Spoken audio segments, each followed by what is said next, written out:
Hi guys, अशा तऱ्हेने आपण युवा शक्तीची दहीहंडी बघायला आलेलो आहे। चला तर मग जाऊया आपण लोकेशनवर।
हर्यमणौ वरुणौ सोममस्विना सरस्वती सुभगामयस्करत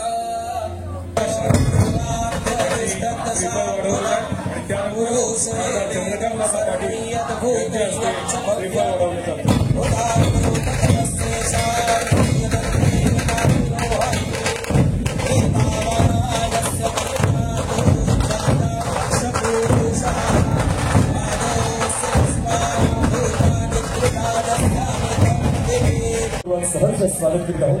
बाहेर असणाऱ्या दहीहंडी पत्रांना विनंती आहे, ताबडतोब आतमध्ये या सलामीला सुरुवात होते। ज्या दहीहंडी पत्रांनी आगमन केलेलं आहे त्याला ताबडतोब आत यायचं आहे, मैदानामध्ये यायचं आहे।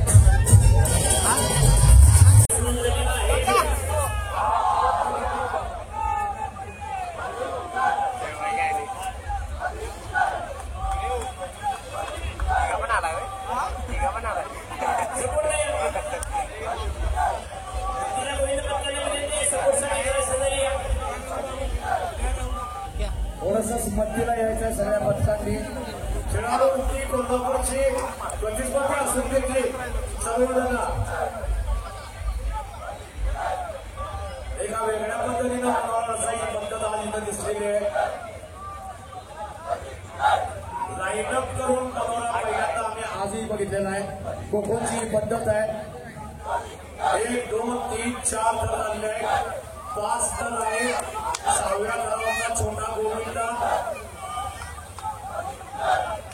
आणि 7 थर लावायची शक्यता आहे। सलामी सर साथ देत आहे। रत्नागिरीकरांनी कोल्हापूरला सलामी दिलेली आहे। 7 थर लागलेले 7 सरांची सलामी पहिली सलामी 7 थराची लागलेली आहे आणि अतिशय कमी वेळात लागलेली आहे। टेक्निकली ज्या पद्धतीने आपण म्हणतो की टेक्निकली जो इफेक्ट असतो अतिशय कमी संघात सगळे खेळाडू कमी आहेत तरी सुद्धा त्यांनी 7 थर लावलेले। दहीहंडी खाली घ्यायच्या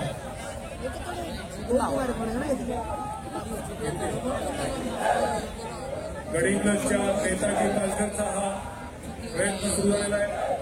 तिसरा युवा शक्तीचे विजेते आहेत। दहीहंडी म्हणजे शारीरिक आणि मानसिक या दोन्हीची एकाग्रता अतिशय महत्वाची असते। 6 थराची समाधी देत आहेत आणि ट्रिपल एक्का लागतोय। आणि ट्रिपल एक्क्याला संतुलन ठेवणारा आकाश हा नेताजी पालकरचा खेळाडू 6 थर लागलेले आहेत 6 थराची यशस्वी सलामी आणि 10,000चं मानकरी ठरलेला आहे संघा नेताजी पालकर संघाचं कौतुक करूया. अतिशय उत्तम